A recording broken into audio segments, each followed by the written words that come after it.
2024-25 ఆర్థిక సంవత్సరానికి సంబంధించి తెలంగాణ ప్రభుత్వం బడ్జెట్ ను ఈ నెల 25వ తారీఖున ప్రవేశపెట్టబోతుంది. అయితే ఈ సమావేశాలు 8 రోజులు కొనసాగుతాయా 10 రోజులు కొనసాగుతాయా అనేది ఇంకా ఒక నిర్ధారణకు అయితే రాలేదు.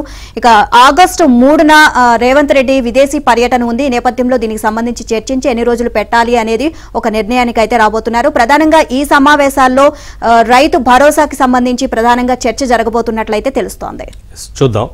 తెలంగాణ ప్రభుత్వం 2024-25 ఆర్థిక సంవత్సరానికి గాను పూర్తి స్థాయి బడ్జెట్ ని నెల 25న అసెంబ్లీలో ప్రవేశపెట్టే అవకాశం ఉంది.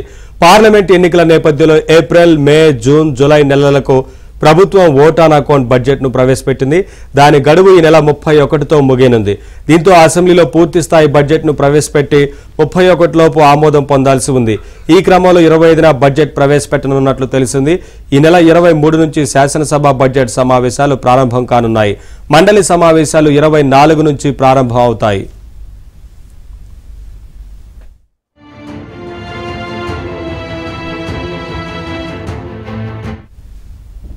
23న ఉదయం 11 గంటలకు శాసనసభ, 24న ఉదయం 10 గంటలకు మండలి సమావేశాలు ప్రారంభమవుతాయి. ఇటీవల మృతి చెందిన కంటోన్మెంట్ ఎమ్మెల్యే లాస్య నందితకు 23న సంతాపం తెలపనున్నారు. సమావేశాలను 23న ప్రారంభించి ఆదివారం మినహాయించి 31 వరకు 8 రోజుల పాటు కొనసాగిస్తారా లేక ఆగస్టు 2 వరకు 10 రోజుల పాటు నిర్వహిస్తారా అనేది శాసనసభ వ్యవహారాల కమిటీ సమావేశంలో తేల్చనున్నారు. ఆగస్టు 3న సీఎం రేవంత్ రెడ్డి విదేశీ పర్యటనకు వెళ్లనున్నారు. ఈ క్రమంలో 2 వరకు సమావేశాలను కొనసాగించవచ్చు అని తెలుస్తోంది. ఇక ఈ సమావేశాలు 31 తర్వాత కూడా కొనసాగించదలిస్తే ఆ లోపే ద్రవ్య వినిమయ బిల్లును ఆమోదించుకోవాల్సి ఉంటుంది.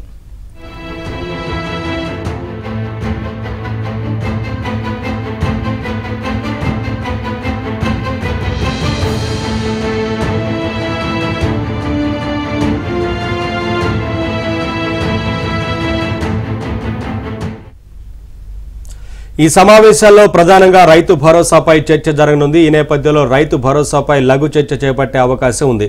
రైతులకు ఖరీఫ్ సీజన్ సొమ్ము అందించాల్సి ఉన్నందున విధి విధానాలను త్వరగా రూపొందించాలని ప్రభుత్వం యోచిస్తోంది. అందుకే ఈ సమావేశాలను సభ్యుల అభిప్రాయాలు తీసుకుంటుందని భావిస్తున్నారు. తెలంగాణ రాష్ట్ర చిహ్నం తెలంగాణ తల్లి విగ్రహం రూపకల్పనపైన చర్చ చేపట్టవచ్చు అని తెలుస్తోంది. కొన్ని కీలక బిల్లులను ప్రవేశపెడతారు అని కూడా సమాచారం.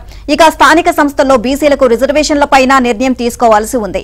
ఈ అంశాన్ని కూడా చర్చకు పెట్టవచ్చు అని తెలుస్తోంది. సంక్షేమ పథకాల్లో అక్రమంగా లబ్ధి పొందిన వారి నుంచి సొమ్మును రికవరీ చేసే అంశంపైన సభలో చర్చిస్తారు అని సమాచారం. ఓవరాల్ గా ఇదే అంశానికి సంబంధించి మరింత సమాచారాన్ని మా కరెస్పాండెంట్ రాజేష్ నాయుడికి తెలుసుకుందాం. రాజేష్, ఈ నెల 25వ తారీఖు నుంచి తెలంగాణ బడ్జెట్ సమావేశాలు అయితే ప్రారంభం కాబోతున్నాయి. ఓవరాల్ గా అప్డేట్స్ ఏంటి దీనికి సంబంధించి? 2024-25 ఆర్థిక సంవత్సరానికి గాను పూర్తి స్థాయి బడ్జెట్ ను నెల 25వ తేదీన అసెంబ్లీలో ప్రవేశపెట్టాలని చెప్పి రాష్ట్ర ప్రభుత్వం నిర్ణయించింది. ఇదే ఫిబ్రవరిలో ఫిబ్రవరిలో ఓట్ ఆన్ అకౌంట్ బడ్జెట్ ప్రవేశపెట్టినటువంటి రాష్ట్ర ప్రభుత్వం పూర్తి స్థాయి బడ్జెట్ ను ప్రవేశపెట్టాలని చెప్పి నిర్ణయించింది. దాదాపు 3 లక్షల కోట్లతో ఈ బడ్జెట్ ను ప్రతిపాదన రాష్ట్ర ప్రభుత్వం సిద్ధం చేసింది. 25న బడ్జెట్ ప్రవేశపెట్టాగా 23 నుంచి శాసనసభ బడ్జెట్ సమావేశాలు ప్రారంభం కానున్నాయి. 24 నుంచి మండలి సమావేశం ప్రారంభం కానుంది.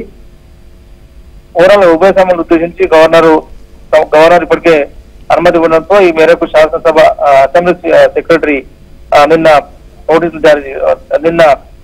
అఫీషియల్ గా అనౌన్స్ చేశారు. సో దాదాపు 10 రోజులు కొనసాగిస్తారా అసెంబ్లీ సమావేశాలను, లేదంటే ఎక్కువ కొనసాగిస్తారా అనేది చూడాలి. అనేక అంశాలు అసెంబ్లీ సమావేశాల్లో చర్చకు వచ్చేటువంటి అవకాశం కనిపిస్తుంది. ప్రధానంగా రైతు భరోసాపై చర్చ జరిగే అవకాశం ఉన్నట్టు తెలుస్తుంది. పథకానికి సంబంధించి విధి విధానాల రూపకల్పనకు ఇప్పటికే ఎమ్మెల్యేలు అభిప్రాయం తీసుకున్నటువంటి రాష్ట్ర ప్రభుత్వం రైతు భరోసాపై లఘు చర్చ అసెంబ్లీ సమావేశాల్లో పెట్టేటువంటి అవకాశం ఉంటుంది. రైతులకు ఖరీఫ్ సీజన్ సొమ్ము అందించాల్సినటువంటి అంశంలో భాగంగా ఈ విధి విధానాలను త్వరగా రూపొందించాలని చెప్పి రాష్ట్ర ప్రభుత్వం ఇప్పటికే సంబంధిత శాఖ అధికారులు ఆదేశించింది. అందుకే ఈ సమావేశాల్లోనే సభ్యుల అభిప్రాయం తీసుకునేందుకు రాష్ట్ర ప్రభుత్వం భావిస్తూ ఉంది. ఈ మేరకు దీంతో పాటుగా తెలంగాణ తల్లి చిహ్నం విగ్రహం రూపకల్పనపై కూడా అసెంబ్లీ సమావేశాలు చర్చ పెట్టే అవకాశం ఉంది. దీంతో పాటు కొన్ని కీలక బిల్లులను కూడా ఈ అసెంబ్లీ సమావేశాల్లో ప్రవేశపెట్టనుంది ప్రభుత్వం. థాంక్యూ రాజేష్.